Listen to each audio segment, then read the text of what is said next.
Are we all here? Great. Varroa mites are about 25 years old in this country. They came from Southeast Asia on, in shipping containers, airplanes, who knows? Nobody really knows. But they showed up in the late 80s. They're the worst thing to happen to honeybee business or honeybee keeping in general in history. They're able to live on other types of bees, like a large bee called Apis cerana that lives in Southeast Asia. The varroa mite is just a manageable parasite. It's not a big problem.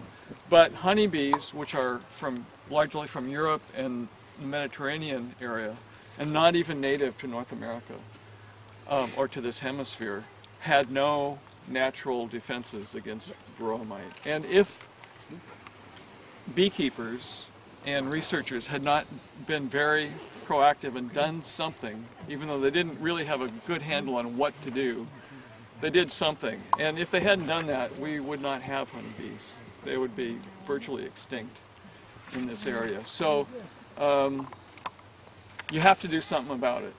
You can't just let it go.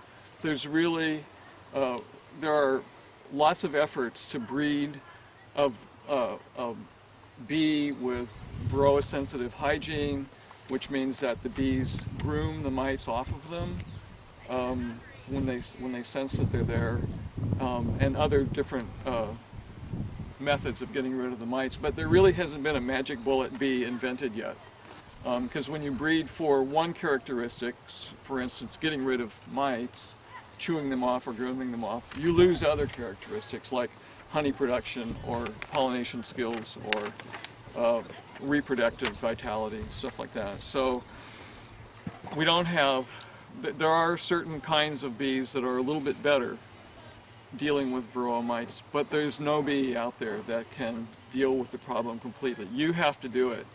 And I guess I'm kind of draconian about this whole thing, but somebody has to be, because we no longer have, for 20 years, we haven't had any state involvement. The Department of Agriculture in Washington got rid of their apiary department 20 years ago, more than 20 years ago. So there's nobody to come around and take your hand and say, hi, how are you? Here's the latest news on bee problems, and here's some things that you can do to take care of it. We're out there kind of on our own. So that's why I'm being draconian and yelling and screaming about varroa mites. You don't have to do anything that I'm doing here, but you got to do something. So it's a good idea early in your bee career to decide what to do that, because a colony of bees can survive for a season, maybe 2 seasons, and at the outwards, maybe even 3 seasons, and then they'll die. Because the varroa mites, which, for those of you, I'm sure you've all seen pictures of varroa mites, but here's a picture, and here's one, and here's one on a bee, so you can pass that around. They're very easy to see. They're about a little less than a 1/16 of an inch in diameter. They're just little red discs, reddish kind of oxblood colored discs, and they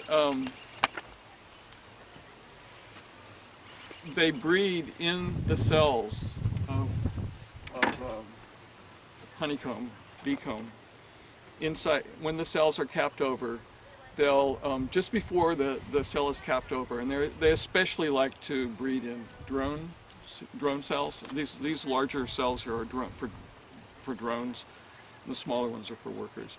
But the drone larvae give off a certain pheromone that signals to the mites. This is a drone cell, and of course you all know that it takes longer for the drone cells to, their whole cycle is longer than worker bees or queen bees. So I think it's 24 to 26 days for a drone from the egg to when they emerge, and that gives the varroa mites a lot longer time to breed.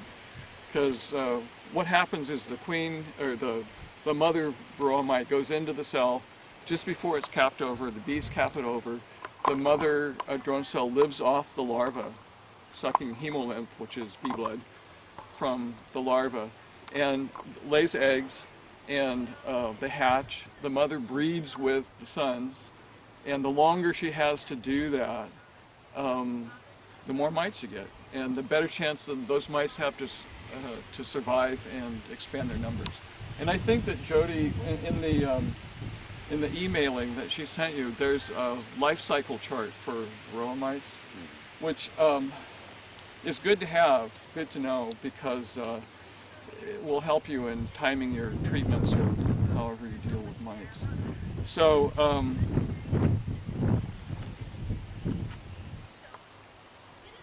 now we'll talk a little bit about what to do about the mites. And I have a whole arsenal here. Almost all these things I use in my apiary, which is tiny. It's about the size of Jody's. I have usually 3 or 4 hives behind my house in the garden. So it's not big time apiary, but it's the maximum that I can support. It's the maximum number of bees that can kind of coexist in my backyard and with my neighbors. So I just wanted to talk a little bit about what varroa mites are. And in addition to being parasites and sucking, they attach themselves to the back of the thorax of the bee and suck out hemolymph. So that, and they can reduce the protein quantity in the hemolymph by almost 50%. So if you can imagine the protein level in your body and your bodily fluids going down by 50%, that's pretty drastic. But in addition to that, the varroa mites also vector in other diseases from outside because they move around with the bees. And you'll notice that on this handout, on the front side, how varroa mites spread. You can see there's a bunch of different ways that they move around. They're not, once they're emerged from the cells, they don't just stay in that hive. They travel with the bees on the back of the bees to other hives, and bees drift between hives all the time. So if you have a bunch of beekeepers in an area, and most of them are responsible and deal with the mites, you're okay. But if you have even one beekeeper that just ignores the mites and lets the hives go, it's not just that beekeeper that's going to lose their hives or have problems, because the mites will spread like wildfire. And there's actually a figure down here that says that they can spread naturally by bees drifting 3 to 5 kilometers a year. So that's pretty fast. So you got to deal with it, and for your own good and for your neighbor beekeepers too. And I won't go through all of these things. Although at the bottom, you should pay attention to this. Beekeepers can spread varroa mites too, especially if you move your hives around. My hives, I don't move anywhere. They just stay in my backyard. That's my deal, backyard beekeeper.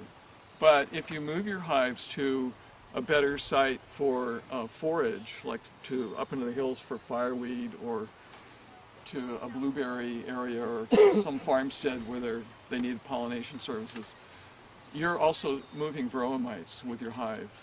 So you need to be sure that the varroa level is kept down to a minimum before you even think about moving your hives. And when I say a minimum, that's subject to interpretation, what the minimum is. You can't get rid of all the mites.